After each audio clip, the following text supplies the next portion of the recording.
Boa noite. Boa noite. Ministro Alexandre de Moraes intima advogados de Jair Bolsonaro para esclarecimentos sobre o descumprimento de medidas cautelares. Sob pena de decretação imediata de prisão do réu. O ministro da Fazenda, Fernando Haddad, afirma que o governo vai socorrer os setores mais atingidos pelo tarifaço de Donald Trump. O STF acolhe pedido da Advocacia Geral da União para investigar operações suspeitas de compra e venda de dólares no dia do anúncio da taxação. Um avião militar em treinamento cai sobre uma escola em Bangladesh. A família de Preta Gil afirma que o velório vai ser no Teatro Municipal, no Rio. Um estudo em 40 países relaciona o envelhecimento humano a fatores ambientais, sociais e até políticos. O Jornal Nacional está começando.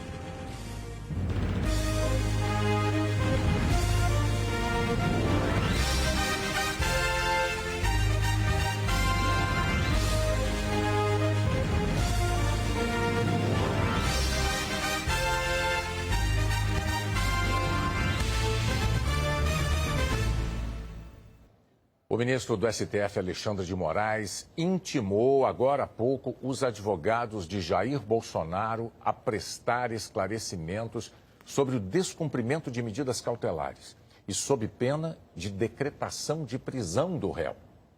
Mais cedo, o ministro Moraes já havia reiterado o alcance da medida cautelar que proibiu Bolsonaro de usar redes sociais. O ministro esclareceu num despacho que o conteúdo de entrevistas concedidas por Bolsonaro não pode ser retransmitido nas redes sociais, nem nas dele, nem nas de terceiros. O ministro afirmou, então, que se Bolsonaro se valer de terceiros para burlar essa medida, estará sujeito à prisão. E agora à noite, o ministro intimou, como eu disse, os advogados do ex-presidente. Nós vamos a Brasília, ao vivo, porque o Vladimir Neto tem os detalhes desse fato registrado ainda há pouco. Vladimir, boa noite. Boa noite, Bonner, Renata. Boa noite a todos. O ex-presidente Jair Bolsonaro usa uma tornozeleira eletrônica desde a última sexta-feira. A Procuradoria-Geral da República pediu ao STF que determinasse o uso desse equipamento porque viu risco de uma fuga do ex-presidente, que já é réu por tentativa de golpe de Estado. Por causa do tarifaço imposto por Donald Trump para pressionar aqui o Supremo Tribunal Federal a interromper o julgamento do ex-presidente, Jair Bolsonaro também passou a ser investigado, junto com o filho Eduardo, no inquérito sobre atentado à soberania e obstrução da justiça. E hoje, nas escadas de um salão do Congresso, Bolsonaro exibiu a tornozeleira eletrônica e voltou a falar em humilhação.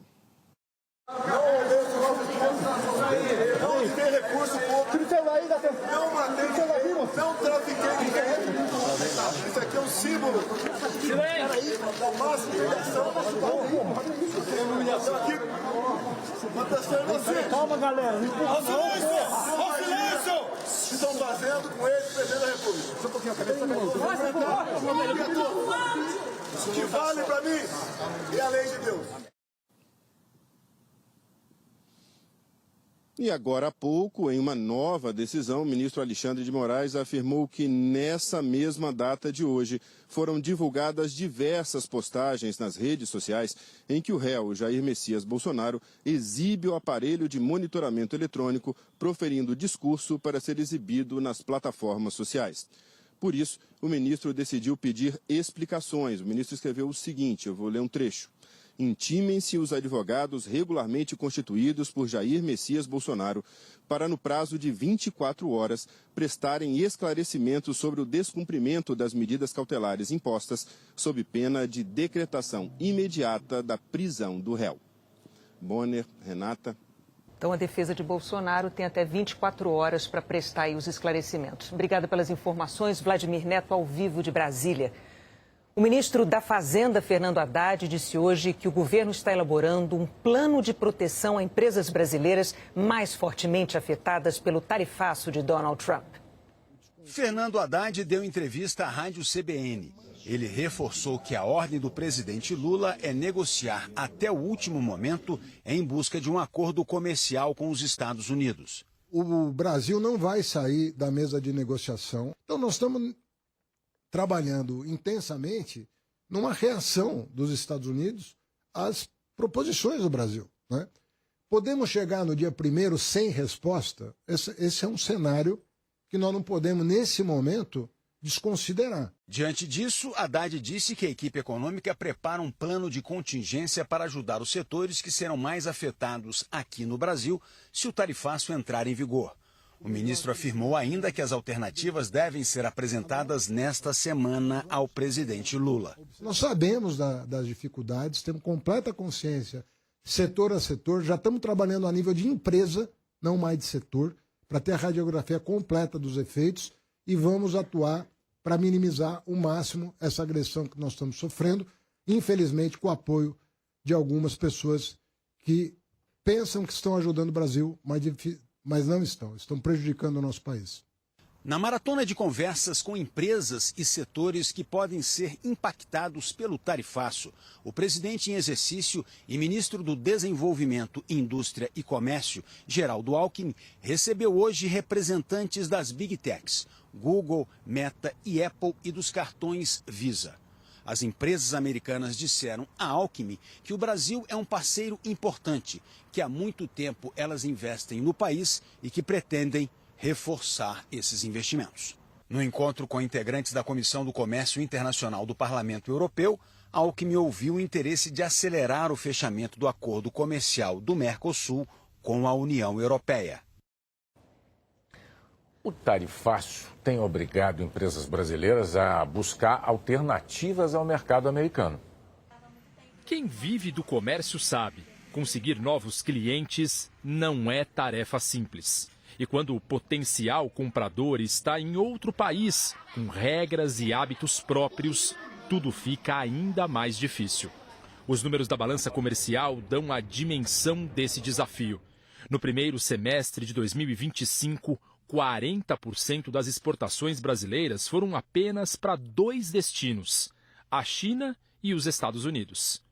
Os produtos alimentícios estão entre os que o Brasil mais vende para os Estados Unidos. No primeiro semestre deste ano, de todas as nossas exportações, os americanos ficaram com quase 8% da carne, 56% do pescado e 16% do café. O economista André Galhardo explica que redirecionar esses produtos requer muita negociação. É muito difícil migrar aquilo que a gente vendia para os Estados Unidos, para um outro país ou uma outra região, porque essa troca comercial internacional entre países é mais do que um relacionamento puramente comercial. É um ato geopolítico. Para vender carne ao Japão, que é um dos maiores mercados para carne bovina, já são mais de 20 anos de negociação. O Japão mandou recentemente comitiva para avaliar o sistema sanitário brasileiro, então as coisas estão andando, mas são literalmente décadas de negociações, etc. O economista Hugo Garbi diz que a busca por novos mercados também esbarra em barreiras culturais. O país mais populoso do mundo, por exemplo, não consome carne bovina. Eu não posso vender carne, por exemplo, para a Índia, né? Ou seja, a Índia tem uma questão cultural ali que não consome alguns produtos. O Brasil vem buscando outros mercados de café, né? Como por exemplo a Europa. A Inglaterra consome mais chá, né? França, Itália consome mais café. O asiático ele consome muito mais chá do que o café. Nos últimos anos, o setor aéreo brasileiro até conseguiu novos clientes, mas ainda depende do mercado americano, que no primeiro semestre deste ano absorveu 65% da nossa exportação. Olha, esse setor é um setor técnico, altamente regulado, e é um setor que tem um ciclo de vendas muito longo. Para você negociar uma frota de aviões, às vezes são 5, 6, 7, até 10 anos de negociação, porque é muito dinheiro envolvido.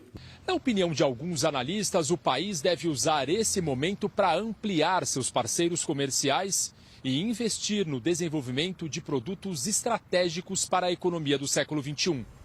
É mais uma chance de nós diversificarmos as nossas relações comerciais e isso levará tempo, sim. Mas é muito importante saber onde quer chegar. É hora de começar já pensando em longo prazo, porque da mesma forma que diversificar a sua pauta exportadora, encontrar mercados alternativos aos Estados Unidos leva bastante tempo e esbarra em questões geopolíticas, sanitárias, regulatórias, concorrenciais. No mercado de ações brasileiro, esta foi uma segunda-feira de recuperação, alta de 0,59% do Ibovespa. A cotação do dólar comercial caiu para R$ 5,56. O ministro do STF, Alexandre de Moraes, acolheu o pedido da Advocacia Geral da União para a abertura de investigação das movimentações de compra e venda de dólares no dia em que Donald Trump anunciou o tarifaço. Na última sexta-feira, uma reportagem do Jornal Nacional mostrou que, num intervalo de apenas 3 horas, antes e depois do anúncio de Trump, houve quem lucrasse muitos milhões com operações cambiais contra o real. Isso levantou suspeitas de que os beneficiados usaram informação privilegiada, o que é crime. A Casa Branca decidiu excluir repórteres do Wall Street Journal do grupo de imprensa que vai acompanhar a visita de Donald Trump à Escócia essa semana. A porta-voz do presidente disse que o motivo foi a conduta falsa e difamatória do jornal. O Wall Street Journal publicou recentemente uma carta e o desenho de uma figura feminina e os atribuiu a Donald Trump, numa suposta homenagem que ele teria feito ao empresário Jeffrey Epstein. Epstein era acusado de exploração sexual de adolescentes. Ele morreu na prisão e as autoridades afirmaram que foi suicídio. Trump negou a autoria da carta e do desenho e está processando o jornal por difamação. O jornal declarou que confia na veracidade da reportagem e não comentou a exclusão dos repórteres da viagem. O presidente Lula disse hoje que os empresários brasileiros precisam convencer seus clientes nos Estados Unidos também a atuarem contra a chantagem comercial de Donald Trump. Lula participou no Chile de uma reunião de chefes de Estado em defesa da democracia. O grupo começou a ser formado no ano passado por iniciativa de Brasil e Espanha durante a Assembleia Geral da ONU. O chileno Gabriel Boric organizou a reunião de hoje. Além dele e de Lula, participaram os presidentes da Colômbia, Gustavo Petro, e do Uruguai, Yamandu Orsi, e o primeiro-ministro espanhol, Pedro Sánchez. A discussão envolvia o combate às desigualdades sociais, o enfrentamento da desinformação, a defesa da democracia e a defesa do multilateralismo, a cooperação de vários países para resolver problemas globais. No início da reunião, o chileno Gabriel Boric disse que a ameaça à democracia não se reduz à força militar. Citou a desinformação, os extremismos, o ódio, a corrupção, a concentração de poder e a desigualdade, que abala a confiança no Estado de Direito. O espanhol Pedro Sánchez disse que é preciso enfrentar a concentração de poder das Big Techs e impedir que os algoritmos ameacem a democracia. São eles que direcionam o que o usuário de redes sociais vai ver e ler. O presidente Lula disse que o mundo está vivendo uma ofensiva antidemocrática e que os 5 países estão de acordo sobre a regulamentação das plataformas digitais. Liberdade de expressão. Não se confunda com autorização para incitar a violência, difundir o ódio, cometer crimes e atacar o Estado democrático de direito. No fim do mês passado, o Supremo Tribunal Federal ampliou a responsabilidade das redes sociais pelo que publicam. O fortalecimento da democracia voltará a ser discutido em uma reunião paralela durante a Assembleia Geral da ONU em setembro nos Estados Unidos. Um encontro ampliado. Vão participar também os presidentes do México, Honduras e África do Sul e os primeiros ministros da Grã-Bretanha, Canadá, Austrália e Dinamarca. A guerra comercial promovida pelos Estados Unidos também entrou na discussão de hoje. No início deste mês, o presidente Donald Trump aplicou uma tarifa de 50% sobre as importações de cobre. O minério é o principal item de exportação do Chile. Numa rápida entrevista, o presidente Lula foi perguntado sobre a ofensiva tarifária de Trump contra o Brasil. Eu tenho o Ministério do Exterior trabalhando isso, eu tenho uma pessoa da qualidade do Alckmin trabalhando isso, e tem os empresários que têm que entender que antes dos governos tentarem resolver, os empresários brasileiros precisam conversar com seus contrapartes nos Estados Unidos, porque quem vai sofrer com isso são os próprios empresários. A data prevista para a entrada em vigor das novas tarifas é 1º de agosto. O primeiro-ministro do Japão anunciou que vai permanecer no cargo mesmo depois de ter perdido a maioria no parlamento. O Partido Liberal Democrático foi o mais votado na eleição de ontem, mas a aliança partidária governista perdeu cadeiras e deixou de ter a maioria na Câmara Alta do Parlamento. Shigeru Ishiba disse que pretende continuar a combater a inflação e negociar as tarifas impostas aos produtos japoneses por Donald Trump. A queda de um avião militar sobre uma escola matou 20 pessoas em Bangladesh. Uma testemunha filmou o prédio em chamas logo depois do acidente. Ali funcionava uma escola de ensino fundamental e ensino médio.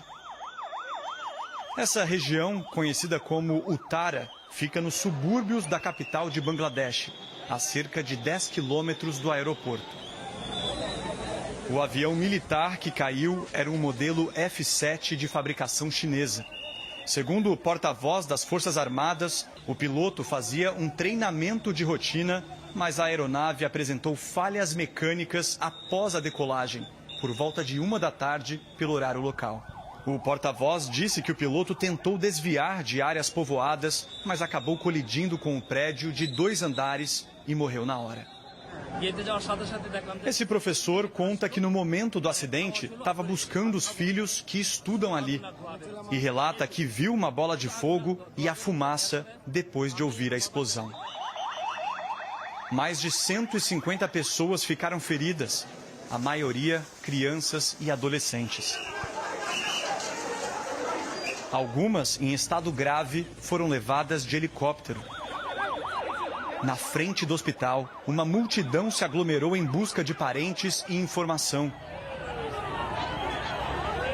Outros, como esse rapaz, levaram plaquinhas e se voluntariaram para a doação de sangue.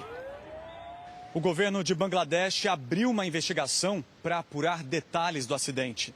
E as Forças Armadas, que apontaram falha mecânica, montaram um comitê para acompanhar o acidente. Israel iniciou hoje uma operação militar na faixa de Gaza, numa área que até então servia de refúgio para palestinos deslocados pelo conflito. Foi a primeira vez que tanques israelenses avançaram por Deir al-Bala. Pelo menos 3 pessoas teriam morrido. A cidade, no centro da faixa de Gaza, tinha sido poupada. Havia um cuidado diante de suspeitas de que o grupo terrorista Hamas tenha cativeiros por lá. Parentes agora cobram explicações do governo de Benjamin Netanyahu sobre o risco para os reféns. Ontem, Israel enviou uma ordem de retirada que, segundo a ONU, afetou entre 50 mil e 80 mil pessoas. Um golpe devastador. Foi assim que a ONU descreveu a ordem de deslocamento em massa emitida pelo exército israelense. O secretário-geral se disse consternado com o colapso acelerado das condições em Gaza. Antônio Guterres está especialmente preocupado com a fome. Over the weekend in Gaza. No fim de semana, vimos mais assassinatos de pessoas que buscavam comida. Um ato atroz e desumano, condenou Guterres. Which I utterly condemn. Num comunicado conjunto, 28 países, entre eles Reino Unido, França e Suíça, pediram o fim imediato da guerra e reforçaram: é horrível que mais de 800 palestinos tenham morrido procurando ajuda. Eles disseram que o sofrimento dos civis em Gaza atingiu novos patamares e criticaram a distribuição de ajuda a conta-gotas.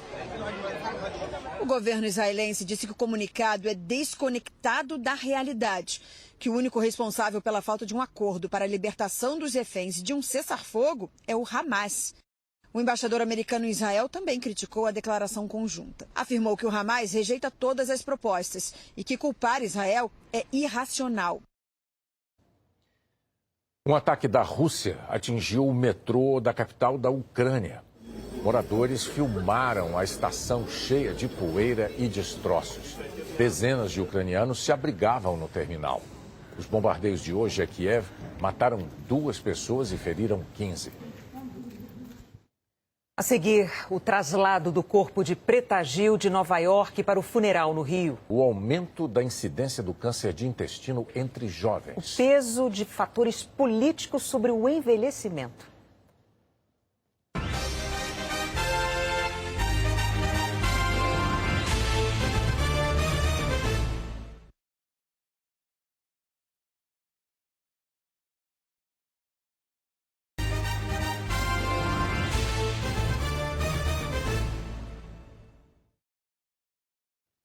O corpo da cantora Preta Gil vai ser velado no Teatro Municipal do Rio de Janeiro. Preta Gil estava nos Estados Unidos desde maio. Ela foi em busca de um tratamento ainda experimental contra o câncer. Nos últimos dias, bastante debilitada e com a notícia dos médicos de que já não havia mais o que ser feito, decidiu voltar para casa no Rio. Preta queria se encontrar com amigos e parentes que não puderam visitá-la em Nova York e principalmente com a mãe, Sandra Gadelha. A amiga Carolina Dickmann esteve com Preta nos momentos finais. Ficamos ali com ela, em casa, dando muito amor, muito, muito amor. E ela foi indo desse jeito, assim, cercada de pessoas que ela ama. Preta agora vive através de quem que tem esse amor por ela. Ontem, Preta chegou a embarcar na UTI aérea que a traria de volta, mas passou mal e morreu na ambulância a caminho do hospital. Flora, mulher de Gilberto Gil, e Francisco, filho de Preta, estão em Nova York cuidando dos trâmites para o traslado do corpo.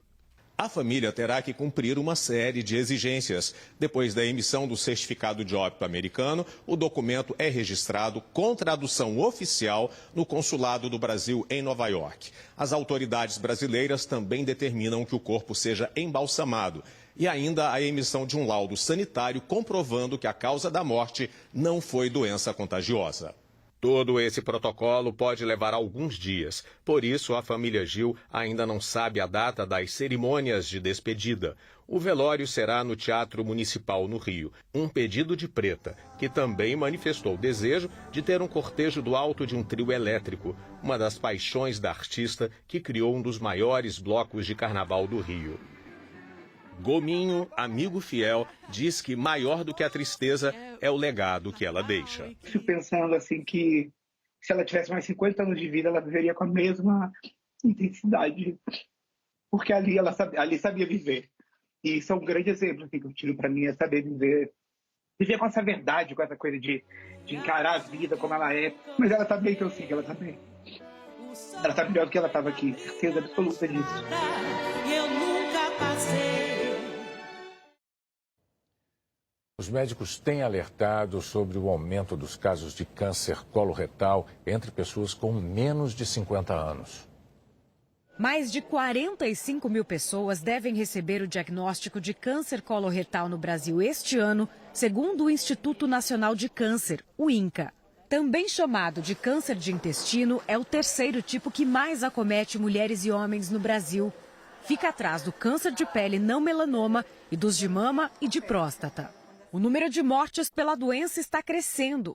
Em 2020, foram pouco mais de 20 mil e ano passado chegou a quase 26 mil. Esse câncer é diagnosticado quando o paciente apresenta tumores na parte do intestino grosso, chamada cólon, no reto, que corresponde ao final do intestino e no ânus. A maior parte das pessoas diagnosticadas com câncer de intestino tem mais de 50 anos. Mas os médicos alertam para um aumento dos casos envolvendo jovens adultos, na casa dos 30, 40 anos. E eles afirmam que estudos em todo o mundo apontam que essa alta está diretamente ligada ao estilo de vida. O médico Paulo Hoff, professor da USP, diz que o aumento nessa faixa etária preocupa. Existem múltiplas razões para que isso possa estar acontecendo. Acreditamos que a obesidade, sedentarismo, o estilo de vida possa ter uma relação. O ideal é você começar a prevenção na sua juventude. Comer bem, frutas, verduras, fibras, evitar os alimentos ultraprocessados, praticar atividade física regularmente. Os médicos explicam que os sintomas no início podem ser silenciosos. Os principais são vestígios de sangue nas fezes, alterações no hábito intestinal, perda de peso e dores abdominais constantes. Os mais jovens costumam negligenciar os primeiros sinais de alerta, diz o médico Virgílio de Souza, do Hospital AC Camargo. Esses sintomas não necessariamente referem ao câncer de intestino, mas a presença desses sintomas, eles devem ser avaliados por uma equipe médica. É que toda a população se conscientize, da importância de procurar atendimento médico caso tenha esses sintomas. Os exames preventivos são a análise de sangue nas fezes e a colonoscopia, quando o médico consegue observar o interior do intestino. A orientação é começar aos 45 anos, mas para quem tem histórico familiar, a avaliação deve ser antecipada. Quando a doença é descoberta no começo, a chance de cura é alta. Ele é muito curável quando ele é detectado nos seus estágios mais precoces. Então, quando o tumor está localizado, as taxas de cura podem passar de 80%. Um estudo feito em 40 países e com o Brasil entre eles revelou que o envelhecimento da população também é causado por fatores políticos.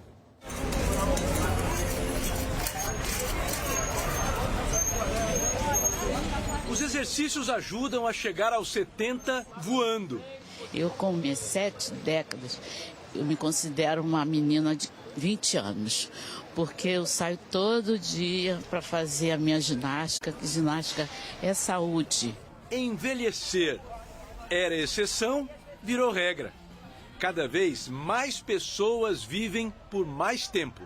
Eu estou sentindo muito bem nessa nova fase da vida, da idade, terceira idade. Já não é mais terceira, acho que a minha já é quarta. Intensidade e bem-estar até o fim. Novas pesquisas, usando novas ferramentas, aproximam a humanidade dessa conquista. A ciência já mostra há muito tempo que a genética e o estilo de vida de cada um têm um papel importantíssimo na qualidade com que nós atravessamos os anos finais das nossas vidas. Mas será que existe uma taxa de envelhecimento coletivo influenciada pelo lugar onde nós nascemos e moramos? A resposta da ciência também é sim. 3 cientistas brasileiros participaram de um estudo internacional publicado na revista Nature Medicine. A inteligência artificial permitiu analisar dados de mais de 160 mil pessoas em 40 países. Parece que a gente, por muito tempo, avaliou muito o impacto, por exemplo, da genética no desenvolvimento de patologias, de doença, de envelhecimento, e esqueceu um pouco de avaliar o ambiente que a gente vive. Tudo aquilo que a gente é exposto durante a nossa vida contribui e define como vai ser esse nosso envelhecimento. Desde a poluição do ar até a desigualdade social, muitos fatores contribuem para acelerar o processo de envelhecimento. Esses resultados eram até esperados. A surpresa é que, pela primeira vez, a instabilidade política de um país também aparece como um fator de risco. Tu ter uma instabilidade política causa um estresse crônico, né? É um contexto de de lesão cerebral contínua ao longo de muitos anos, né? A pessoa fica instável, ela fica ansiosa, gera todo um ambiente estressor para ela e isso acaba envelhecendo bem mais rápido. O estudo não faz um ranking de países, mas identifica níveis de envelhecimento de acordo com as regiões. Europeus e asiáticos envelhecem mais lentamente. No Egito e na África do Sul, o processo é mais rápido, com danos maiores à saúde física e mental. O Brasil e a América Latina ficam no meio do caminho. Em termos de Brasil, a educação tem um papel fundamental porque a gente sabe que existe uma desigualdade em níveis de educação muito grande. A mediana de escolaridade de idoso hoje é de 4 anos. E isso é impensável na Europa, nos Estados Unidos, em que se tem um nível de escolaridade muito maior. Com as novas tecnologias, a ciência se aproxima um pouco mais da fórmula ideal do envelhecimento. Sem contradizer aquela dica preciosa que só o brasileiro sabe dar. Você tem que viver. Eu saio, eu danço, eu namoro, eu beijo na boca. Eu faço o que tem que fazer. Não, a verdade é essa. A velhice é isso aí, rapaz. Nesta quinta-feira, agora, daqui 3 dias, vai começar a restituição dos descontos ilegais nos benefícios do INSS. O dinheiro será corrigido pelo IPCA, Índice Oficial de Inflação. Na próxima quinta-feira, recebem os primeiros 400 mil segurados, que aderiram ao acordo do governo para o ressarcimento do dinheiro fraudado. Os pagamentos continuam nos dias úteis seguintes, com pelo menos 100 mil devoluções diárias. Para aderir, o beneficiário precisa entrar com CPF e senha no aplicativo Meu INSS e depois clicar em Consultar Pedidos e em Cumprir Exigência, ler os termos de ressarcimento e em seguida clicar em Aceito Receber e enviar. Ou procurar atendimento na agência dos Correios, Quem optar pelo acordo abrirá mão de buscar indenização na justiça. E se já tiver feito isso, terá de desistir do processo. Desde 11 de julho até agora, 800 mil pessoas formalizaram a adesão, de um total de 2 milhões que tiveram descontos indevidos de entidades e associações. O escândalo foi revelado em abril. Segundo investigação da Polícia Federal, os descontos atingiram cifras bilionárias em 2023 e 2024. O INSS reconhece que a adesão ainda está baixa e diz que vai chamar o beneficiário para aceitar o acordo e receber. O prazo para contestar os descontos e aderir ao acordo vai até novembro e pode ser prorrogado. O governo reforçou ainda o alerta para evitar fraudes. A devolução não será feita por Pix nem outro tipo de transferência, por exemplo. O dinheiro vai cair de uma só vez, direto na mesma conta em que o segurado recebe o benefício. A seguir, o impacto das mudanças climáticas nos níveis dos rios da Amazônia.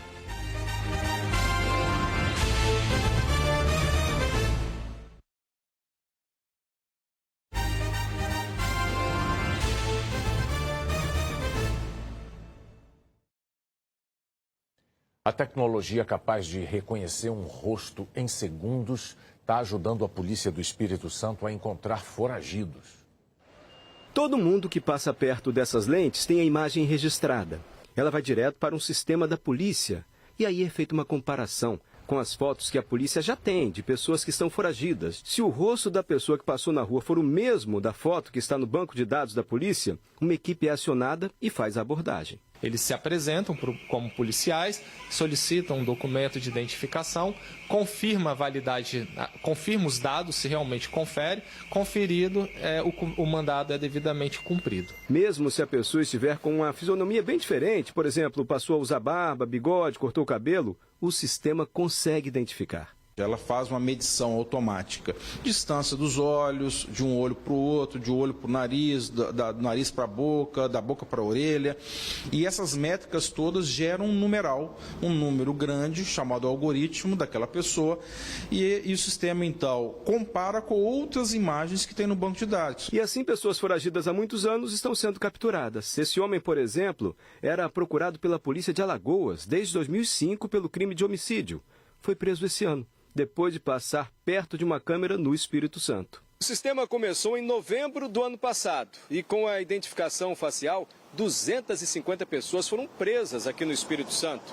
Atualmente são 500 câmeras e o governo do estado pretende instalar mais. As câmeras ficam em prédios públicos, nos terminais rodoviários e dentro dos ônibus. A maioria das prisões até agora é de pessoas procuradas por tráfico de drogas, roubo e homicídio. A ideia é que tenha a maior capilaridade possível, câmeras por todos os lugares, para que realmente seja cada vez mais difícil que um criminoso possa transitar sem ser reconhecido pelas forças de segurança.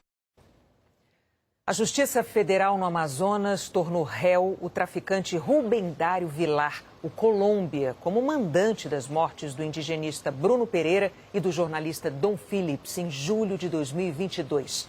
Segundo a investigação, o traficante mandou matar Bruno porque ele combatia a pesca ilegal no Vale do Javari.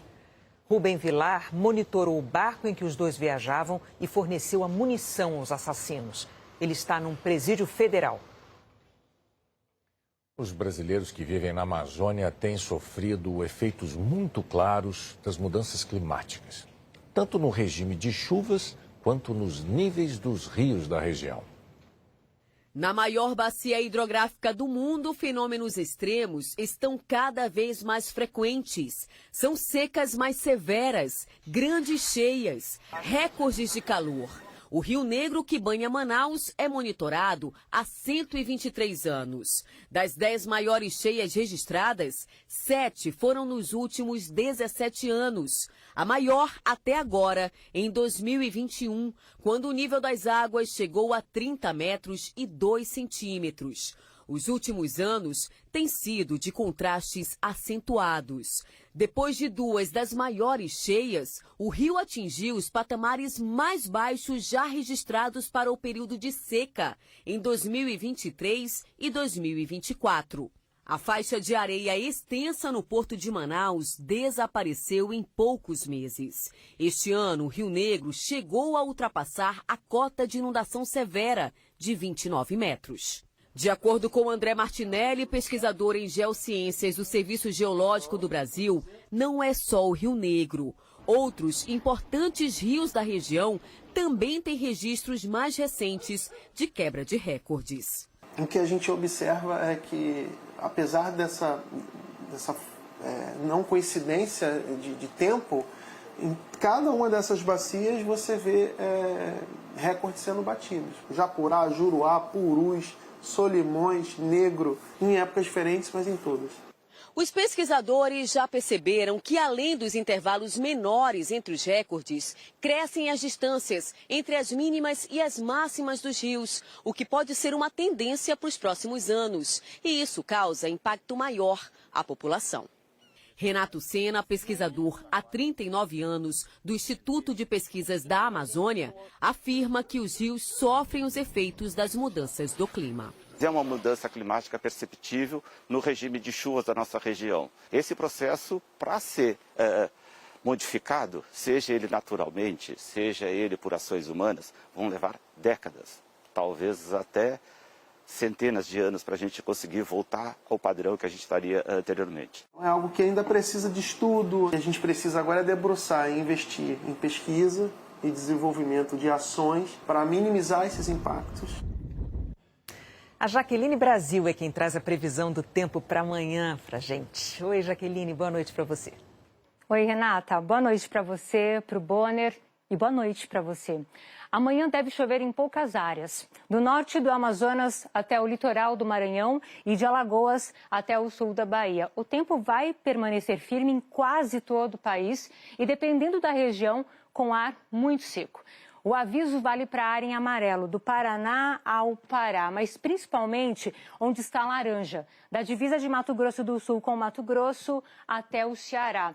O índice de umidade pode ficar abaixo dos 20%, bem distante do ideal para a nossa saúde, que é de 60%.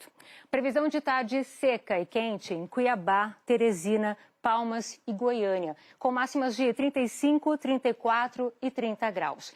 Vai fazer calor também em Macapá, Boa Vista, Recife, Salvador, temperaturas de 27 a 31 graus com chance de chuva isolada. Já no Centro-Sul, o destaque será o frio logo cedo. Mínimas de 8 a 11 graus em Curitiba, Florianópolis e Porto Alegre. 13 e 14 em São Paulo e no Rio. Essas baixas temperaturas vão favorecer a formação de nevoeiro, atrapalhando a visibilidade. O fenômeno comum no inverno se forma porque, com a ausência de nuvens, todo o calor recebido ao longo do dia se perde. Entre a noite e madrugada, esfria muito. O vapor que está na superfície rapidamente se transforma em neblina, que poderá atingir a área em azul claro, do Rio Grande do Sul até o Rio de Janeiro. À tarde, o sol aparece e esquenta mais. No Rio e em São Paulo, com máximas de 29, 26 graus. Em Curitiba, Florianópolis e Porto Alegre, termômetros devem marcar de 21 a 23 graus. Nessa semana, duas frentes frias devem avançar pelo sul e sudeste, mas não vão trazer muita chuva, e sim ar frio. Por isso, as temperaturas vão variar bastante em São Paulo, com máximas de 20 a 23 graus de quarta a sexta, e já no sábado deve fazer 28. No Rio, termômetros vão marcar de 24 a 30 graus. Em Curitiba e em Porto Alegre, vai fazer frio a semana toda. Mínimas de 9 a 15 e máximas que não vão passar muito dos 20 graus. Renata, Bonner.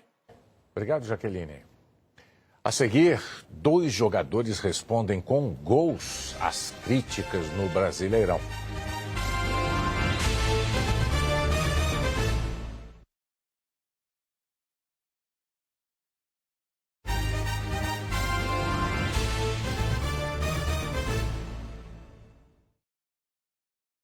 Na rodada do Brasileirão concluída ontem, 2 jogadores responderam às críticas que vinham recebendo, marcando gols e em clássicos. Este é um gesto que no futebol pode ser usado tanto para parabenizar alguém quanto para fazer as pazes com essa mesma pessoa. Aí, Peru, tem que ficar no Flamengo, cara. A gente te ama. E é isso, fazer gol tá perdoado de qualquer coisa. Pedro é o atacante do Flamengo. Jogador revelado pelo Fluminense, ele não marcava gols desde 21 de maio. Passou 6 jogos em branco. Estava voltando ao time depois de 2 partidas afastado. O técnico Felipe Luiz tinha decidido tirar o jogador da equipe por falta de disciplina nos treinamentos. E deixou isso bem claro na época. E a atitude do Pedro durante a semana foi lamentável. Beirou o ridículo. Parte da torcida ficou contra o jogador. Pronunciamento do Felipe Luiz, a torcida ficou com um pé atrás. Pedro explicou que estava chateado por causa da notícia de que um dirigente do Flamengo estaria disposto a vendê-lo. Eu reconheço que eu tive uma semana bem abaixo do que eu poderia produzir, né, após um episódio que mexeu comigo. Ontem, contra o Fluminense, o 0-0 persistia no placar. No segundo tempo, Pedro, que havia começado na reserva, foi chamado. Em campo, surgiu rápido junto à trave para fazer o gol da vitória do Flamengo. O time continua na cola do líder Cruzeiro. O treinador aplaudiu longamente. Sou o homem mais feliz do mundo quando um jogador como ele entra e faz o gol. O futebol é maravilhoso. Na comemoração, Pedro beijou o escudo e depois exibiu as feridas. Eu acredito que não precisava me exporem da maneira que foi feita. O que é feito internamente, acho que se trata internamente também. E espero que juntos, como foi falado, a gente possa conquistar grandes coisas esse ano.